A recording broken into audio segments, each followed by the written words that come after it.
जय हिंद दोस्तों, हमारे YouTube चैनल में आपका एक बार फिर से हार्दिक स्वागत है।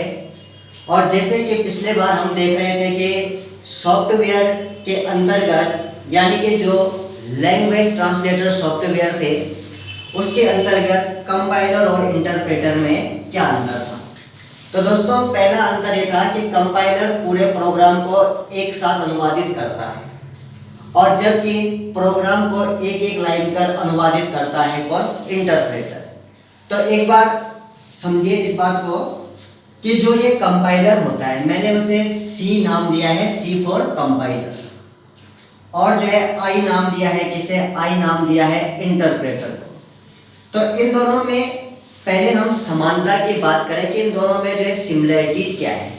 तो दोनों में सिमिलरिटीज ये है कि दोनों LTS है। LTS का मतलब हो गया लैंग्वेज ट्रांसलेटर सॉफ्टवेयर। तो ये दोनों जो है लैंग्वेज ट्रांसलेटर सॉफ्टवेयर है, LTS है। और दोनों क्या करते हैं? दोनों जो है हाई लेवल लैंग्वेज, HLL का मतलब हो गया हाई लेवल लैंग्वेज। तो हाई लेवल लैंग्वेज में तैयार किए गए सॉफ्टवेयर को क्या करते हैं? उन सॉफ्टवेयर को जो है मशीनी भाषा में परिवर्तित करते हैं। यानी कि सॉफ्टवेयर की जो भाषा होगी वो हाई लेवल लैंग्वेज है। तो हाई लेवल लैंग्वेज में अगर कोई सॉफ्टवेयर बना है तो उस सॉफ्टवेयर की भाषा को मशीन भाषा में परिवर्तित करने का काम कौन करेगा? कंपाइलर भी और इंटरप्रेटर भी। ये इनमें सिमिलरिटीज थी। अब इनमें अंतर की अगर हम बात करें तो पहला अंतर यह है कि कंपाइलर पूरे प्रोग्राम को एक साथ क्या करता है? मशीनी भाषा में परिवर्तित करता है, और इंटरप्रेटर जो है प्रोग्राम को एक एक लाइन करके मशीनरी भाषा में अनुवादित करता है। तो सपोज मान लिया जाए कि हमारा प्रोग्राम जो है वो एक पन्ने का है और ये जो है करीबन 10 लाइनों में विभाजित है। 10 नहीं, मान लीजिए चलो 4 लाइनों में विभाजित है, 4 लाइनों में बटा हुआ है। तो पहली लाइन से लेकर के लास्ट लाइन तक एक साथ जो है उसे अनुवादित करने का काम कौन करेगा? कंपाइलर। क्योंकि उसकी लैंग्वेज क्या है? हाई लेवल लैंग्वेज, और मशीनरी भाषा में एक साथ परिवर्तित कर दिया किसने? कंपाइलर। जबकि अगर इसी पे इंटरप्रेटर को काम करना होगा तो वो पहले एक लाइन को अनुवादित करेगा। यानी कि एक लाइन जो हाई लेवल लैंग्वेज में लिखी गई है उसे पहले क्या करेगा? मशीन भाषा में बदलेगा। जब इसे पूर्ण रूप से संपादित कर देगा तब दूसरी लाइन को क्या करेगा? दूसरी लाइन में इंटरफियर करेगा, दूसरी लाइन को जो है संपादित अनुवादित करने का कार्य करेगा। तो यही इसमें पहला अंतर है। तो आपसे पूछा जा सकता है कि ऐसा कौन सा लैंग्वेज ट्रांसलेटर सॉफ्टवेयर है जो एक एक लाइन करके अनुवाद करता है? तो वो कौन करता है? इंटरप्रेटर। और पूरे प्रोग्राम को एक साथ अनुवादित करने का कार्य करता है कंपाइलर। तो पहला यह अंतर है इसमें। दूसरे अंतर की अगर हम बात करें तो दूसरा अंतर यह है कि कंपाइलर जो होता है वो प्रोग्राम को अनुवादित करता है। यह प्रोग्राम को क्या करता है? अनुवादित करता है, परंतु प्रोग्राम को क्रियान्वित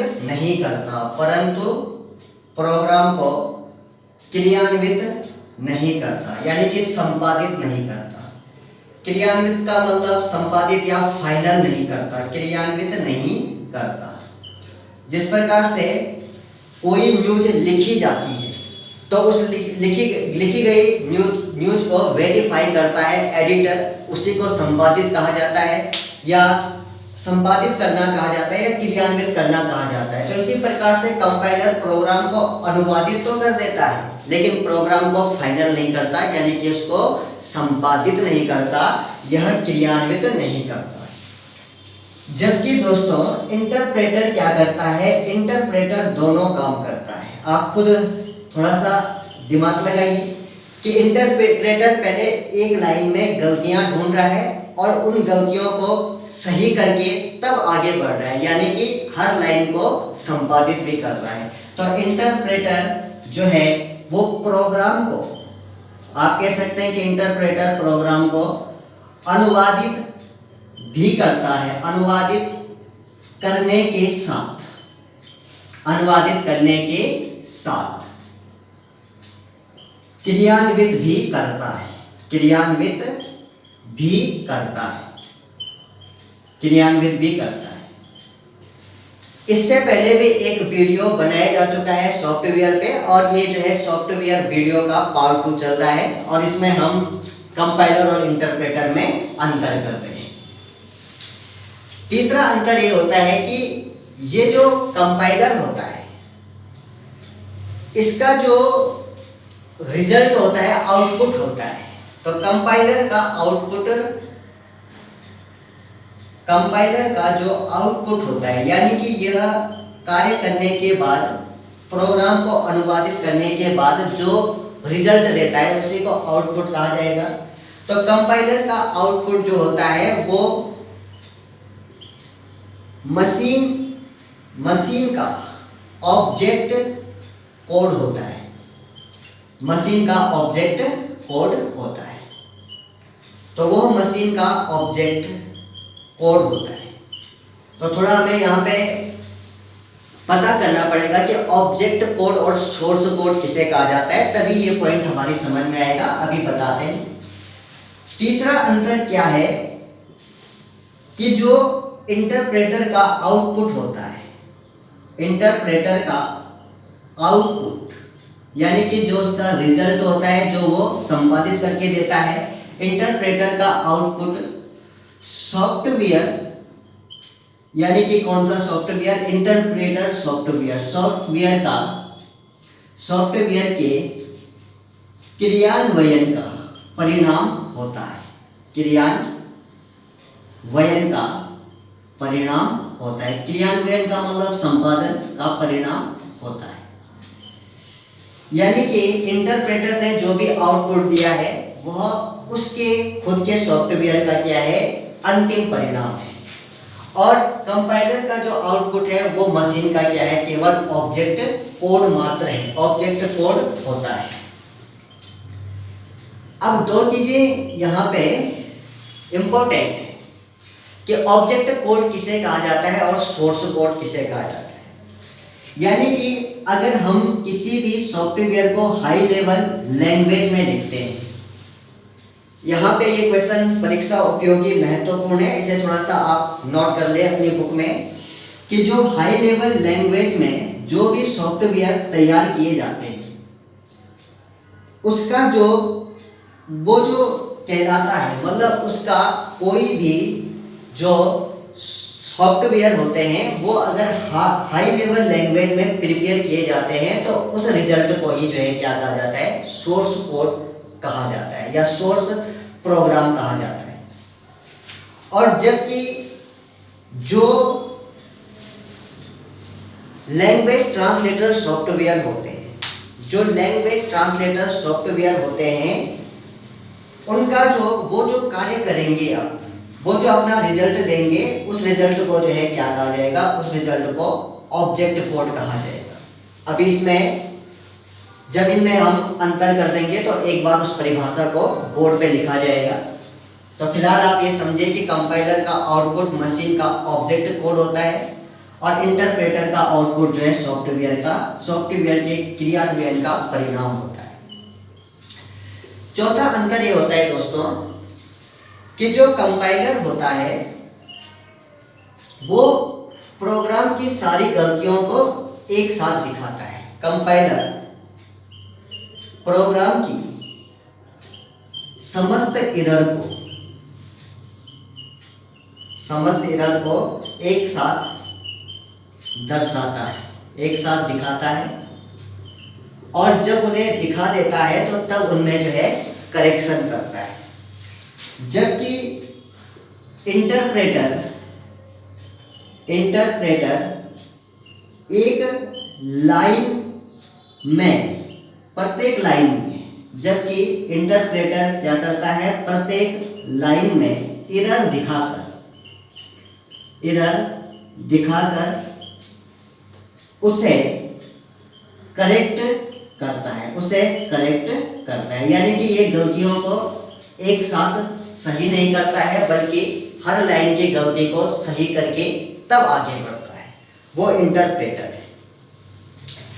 अब ये जो है संपादन में क्या करता है, ये संपादन में कम समय लेता है, यानी अपने कार्य करने में कम समय लेता है। तो जो कंपाइलर है वो अपने कार्य करने में कम समय लेता है, और जबकि इंटरप्रेटर जो है वह ज़्यादा समय लेगा। पांचवा अंतर ये हो जाएगा कि इंटरप्रेटर संपादन में, कार्य के संपादन में अधिक समय लेता है। तो कार्य के संपादन में अधिक समय लेता है, तो इंटरप्रेटर कार्य के संपादन में अधिक समय लेता है। तो ये इनमें मूलभूत अंतर है कंपाइलर और इंटरप्रेटर में। तो जो परीक्षा उपयोगी अंतर है वो यही है कि पूरे प्रोग्राम को एक साथ अनुवादित करने का कार्य कौन सा लैंग्वेज ट्रांसलेटर सॉफ्टवेयर करता है, तो आप कंपाइलर कहेंगे, और प्रोग्राम को एक एक लाइन पर अनुवादित करने का काम जो करता है वो इंटरप्रेटर करता है। कंपाइलर का ये तीसरा अंतर इंपॉर्टेंट है, कंपाइलर का जो आउटपुट होता है वो मशीन का ऑब्जेक्ट कोड कहलाता है, और इंटरप्रेटर का जो आउटपुट होता है वो उसके खुद के सॉफ्टवेयर की क्रियान्वयन का परिणाम कहलाता है। तो ये इनमें मूलभूत अंतर है कंपाइलर और इंटरप्रेटर में। अब आगे बढ़ते हैं दोस्तों।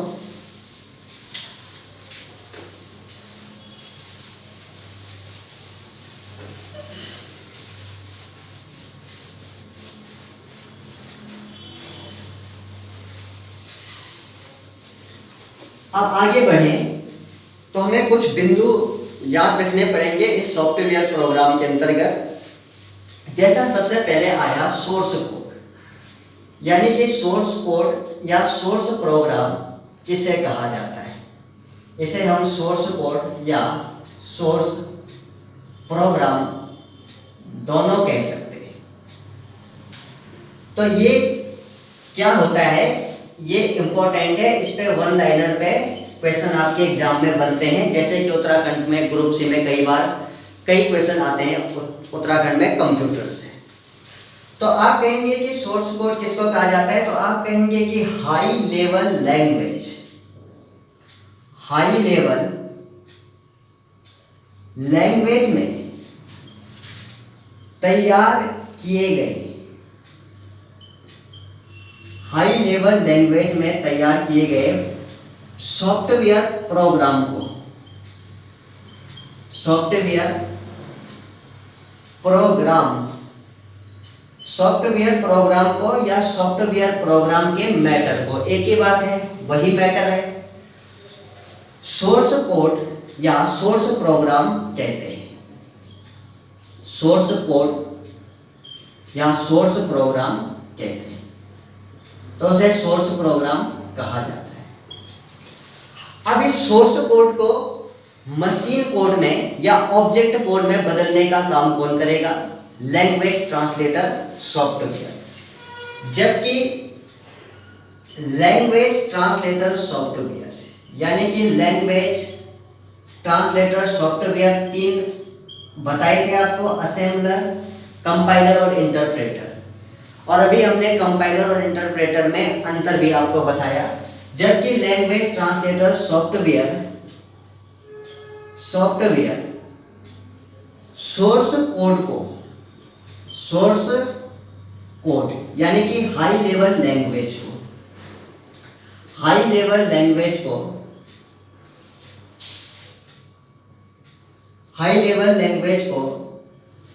या हाई लेवल लैंग्वेज के परिवर्तन को हम ऐसे कह सकते हैं। जबकि लैंग्वेज ट्रांसलेटर सॉफ्टवेयर जो है हाई लेवल लैंग्वेज को मशीनी भाषा में बदलते हैं।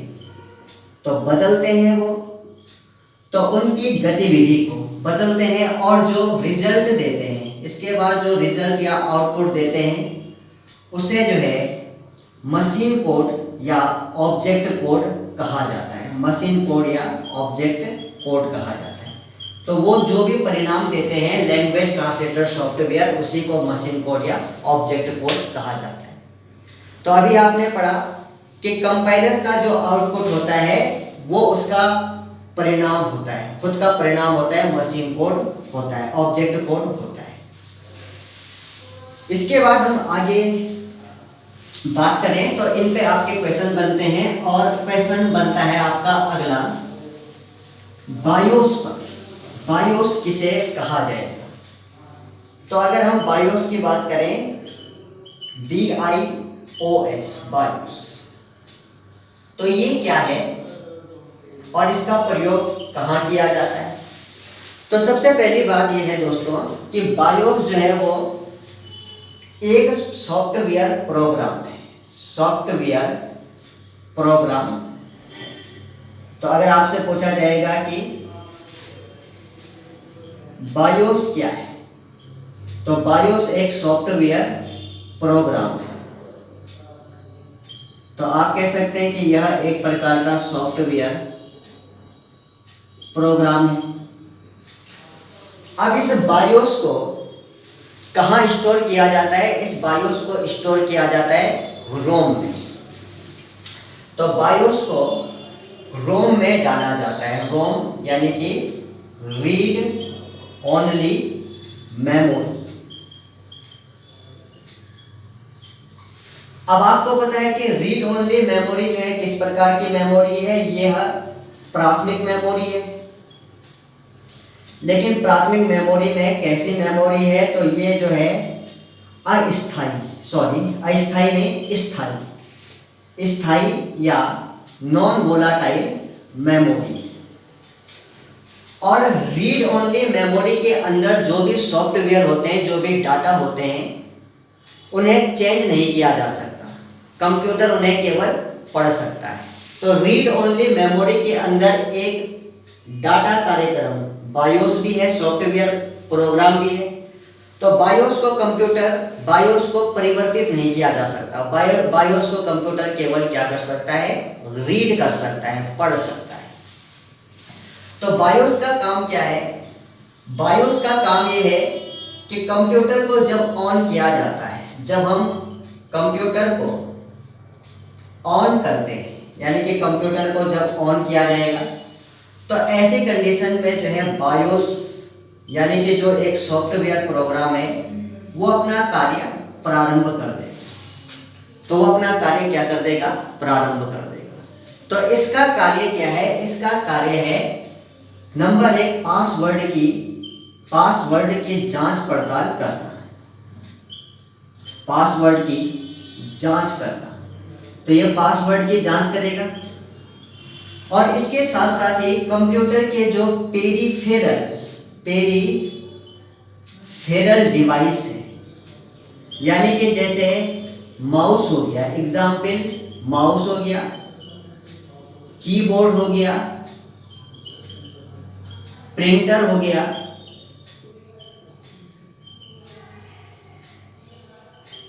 CPU हो गया, तो इन सब की क्या करेगा? इन सब की जांच पड़ताल करेगा और इनको उपयोग के लायक ये है या नहीं, इस बात की सुनिश्चितता करेगा, इस बात को सुनिश्चित करेगा। तो वो कार्य जो है कौन करता है? बायोस करता है। अब बायोस की जो गतिविधि है उसे कहा जाता है पोस्ट। तो पोस्ट वह प्रक्रिया है जो बायोस करता है। तो बायोस एक सॉफ्टवेयर प्रोग्राम है और उसका काम क्या है? उसका काम है पासवर्ड तथा पेरीफेरल डिवाइस की प्रारंभिक जांच पड़ताल करना। और जो है ये कहाँ पे स्टोर होता है? ये रोम में स्टोर होता है, यानी कि रीड ओनली मेमोरी में स्टोर होता है। और बायोस की जो कार्यविधि है उसे पोस्ट कहा जाता है। तो पोस्ट की फुल फॉर्म पूछा जाता है दोस्तों, तो इसकी फुल फॉर्म है पावर ऑन सेल्फ टेस्ट। तो पावर ऑन सेल्फ टेस्ट को जो है पोस्ट कहा जाता है। तो पोस्ट के दौरान ही जो है बायोस क्या करता है? BIOS mouse, keyboard, CPU, UPS इन सब की क्या करता है, इन सब की जांच पड़ताल करता है, और अगर इनमें कोई एरर होता है तो उसे मॉनिटर में क्या कर देता है, डिनोट कर देता है। अब पोस्ट की ही एक प्रक्रिया बूटिंग कहलाती है। तो बूटिंग कहलाती है पोस्ट की ही एक प्रक्रिया। तो उसके बारे में पढ़ेंगे अब आगे बूटिंग। तो बूटिंग जो है यह पोस्ट की ही एक गतिविधि है। तो बूटिंग के दौरान क्या होता है, बूटिंग के दौरान जो है बायोस, बूटिंग के दौरान बायोस सिस्टम सॉफ्टवेयर को, सिस्टम सॉफ्टवेयर यानी कि जिनके द्वारा सिस्टम चलता है, जो प्राइमरी सॉफ्टवेयर होते हैं। तो बूटिंग प्रक्रिया के द्वारा बायोस सिस्टम सॉफ्टवेयर को सेकेंडरी मेमोरी से, सेकेंडरी मेमोरी यानी कि जिसको कंप्यूटर की ऑक्सिलरी मेमोरी भी कहा जाता है, ऑक्सिलरी मेमोरी भी इसे कहा जाता है। तो बायोस क्या करता है, बायोस जो बूटिंग प्रक्रिया के दौरान सिस्टम सॉफ्टवेयर को सेकेंडरी मेमोरी से ट्रांसफर करता है, इसको सेकेंडरी मेमोरी से ट्रांसफर करते हुए प्राइमरी मेमोरी में, प्राइमरी मेमोरी यानी कि मेन मेमोरी में पहुंचाता है, मेन मेमोरी में पहुंचाता है। अब प्राइमरी मेमोरी में भी किसमें पहुंचाता है, तो वो पहुंचाता है रैंडम एक्सेस मेमोरी में, तो रैम में पहुंचाता है। तो वो क्योंकि सेकेंडरी मेमोरी की डाटा कैपेसिटी ज़्यादा होती है, वो ज़्यादा मात्रा में डाटा को स्टोरेज करके रखता है। तो जब कंप्यूटर को ऑन किया जाता है तो बायोस द्वारा जब बूटिंग की जाती है, तो ऐसी कंडीशन में जो ये सिस्टम सॉफ्टवेयर सेकेंडरी मेमोरी में होते हैं, तो ये सेकेंडरी मेमोरी से जो है ट्रांसफर होकर के कंप्यूटर ऑन होने के बाद धीरे धीरे करके प्राइमरी मेमोरी में या मेन मेमोरी में आ जाते हैं। तो उनमें भी किस में आते हैं, उनमें भी रैम में आते हैं। तो ये प्रक्रिया बूटिंग कहलाती है। अब बूटिंग कितने प्रकार से हो सकती है, तो बूटिंग जो है वो दो प्रकार से हो सकती है। तो कंप्यूटर में बूटिंग क्यों की जाती है, जब कंप्यूटर हैंग हो जाता है चलते चलते, तो उस समय भी बूटिंग प्रक्रिया की जाती है। तो बूटिंग दो प्रकार की होती है। तो नंबर एक कोल्ड बूटिंग, नंबर एक कोल्ड बूटिंग, और नंबर दूसरा जो है वो है वार्म बूटिंग। तो वार्म बूटिंग होता है। तो कोल्ड बूटिंग और वार्म बूटिंग दो प्रकार की प्रक्रियाएं होती हैं। तो दोस्तों क्या होता है कि जब कंप्यूटर ऑफ रहता है, बहुत लंबे समय तक ऑफ रहता है, और इसे जो है ऑन किया जाता है, जैसे 2 घंटे पहले हमने कंप्यूटर पे काम किया और फिर उसे ऑफ कर दिया, शट डाउन कर दिया, दोबारा उसे ऑन किया जा रहा है। तो कंप्यूटर को ऑन किया जा रहा है यानी कि उस पर पावर का बटन दबा करके उसे ऑन किया जा रहा है। तो ऐसी कंडीशन में जो बूटिंग हो रही है, बूटिंग हो रही है, वो बूटिंग क्या कहलाएगी, वो बूटिंग कोल्ड बूटिंग कहलाएगी। तो वह बूटिंग कोल्ड बूटिंग कहलाएगी। इसके अलावा अगर हम कंप्यूटर को लगातार चला रहे हैं और जो है अचानक से हम क्या कर देते हैं, अचानक से हम रीसेट का बटन प्रेस कर देते हैं, तो ऐसी कंडीशन में भी जो बूटिंग होगी वो कोल्ड बूटिंग कहलाएगी। क्यों कहलाएगी कोल्ड बूटिंग, क्योंकि रीसेट का बटन प्रेस करने के बाद कंप्यूटर को जो सप्लाई मिल रही है, वो सप्लाई यानी कि इलेक्ट्रिक सप्लाई जो मिल रही है वो पहले क्लोज हो जाएगी, कुछ समय के लिए बंद हो जाएगी, विद्युत आपूर्ति बंद हो जाएगी, और तब जो है बूटिंग प्रक्रिया चल रही है। तो इस वाली बूटिंग को भी जो है कोल्ड बूटिंग कहा जाएगा। यानी कि कोल्ड बूटिंग ऑन कंप्यूटर में भी किया जा सकता है रीसेट का बटन प्रेस करके। और अगर हम ऑन कंप्यूटर में अगर हम 3 बटनों के संयोजनों को प्रेस करते हैं, ये एग्जाम के दृष्टिकोण से बहुत ही महत्वपूर्ण प्रश्न है। अगर हम ऑन कंप्यूटर में जो हमारा कंप्यूटर लगातार वर्क कर रहा है, सिस्टम लगातार वर्क कर रहा है, उसमें अगर हम control plus alt plus del इन तीनों कीज के कॉम्बिनेशन को अगर एक साथ प्रेस करते हैं तो ऐसे में भी कंप्यूटर जो है क्या करने लग जाता है, बूटिंग करने लग जाता है। यानी कि बायोस के द्वारा सेकेंडरी मेमोरी से प्राइमरी मेमोरी में सिस्टम सॉफ्टवेयर आने लगते हैं, तो उसे भी जो है क्या कहा जाता है, उसे भी जो है वॉर्म बूटिंग कहा जाता है। तो ये क्वेश्चन कई बार एग्जाम में बना है कि वॉर्म बूटिंग करने के लिए किन कीबोर्ड से किन तीन कीज का संयोजन दबाया जाता है। तो control plus alt plus del. और हैंग की स्थिति में जब कंप्यूटर में कोई कमांड चलती नहीं है या कंप्यूटर हैंग हो जाता है, तो ऐसी कंडीशन में हैंग की स्थिति में जो है कंप्यूटर को बूटिंग कराई जाती है, वॉर्म बूटिंग करवाई जाती है। इसके अलावा कंप्यूटर में रीस्टार्ट कमांड पे अगर आप क्लिक करेंगे तो उसके द्वारा भी जो बूटिंग होगी, उसके बाद जो बूटिंग होगी वो भी वॉर्म बूटिंग के अंतर्गत आएगी, उसे भी वॉर्म बूटिंग कहा जाता है। तो एग्जाम के दृष्टिकोण से महत्वपूर्ण है कि जो है जब कंप्यूटर हैंग हो जाता है तो किन तीन बटनों के संयोजन को प्रेस किया जाता है, control plus alt plus del. अब आगे हम बात करें, इसके बाद हमारे पास आ जाता है यूजर इंटरफेस।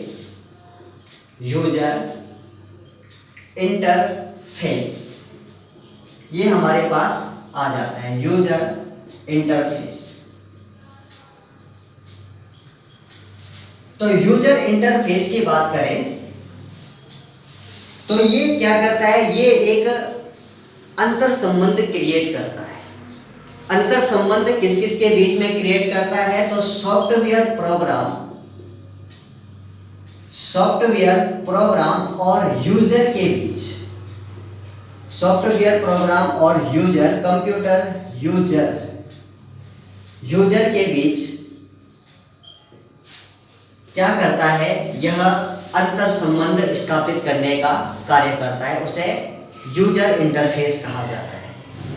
और ये कंप्यूटर में क्या करता है, कंप्यूटर को चलाने में आसानी देता है, यानी कि इसका यूज करने से कंप्यूटर के संचालन में किसी भी प्रकार की दिक्कत नहीं होती।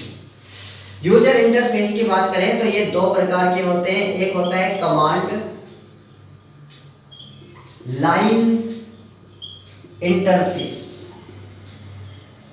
तो कमांड लाइन इंटरफेस CLI। तो कमांड लाइन इंटरफेस पर आधारित जो भी सॉफ्टवेयर प्रोग्राम होते हैं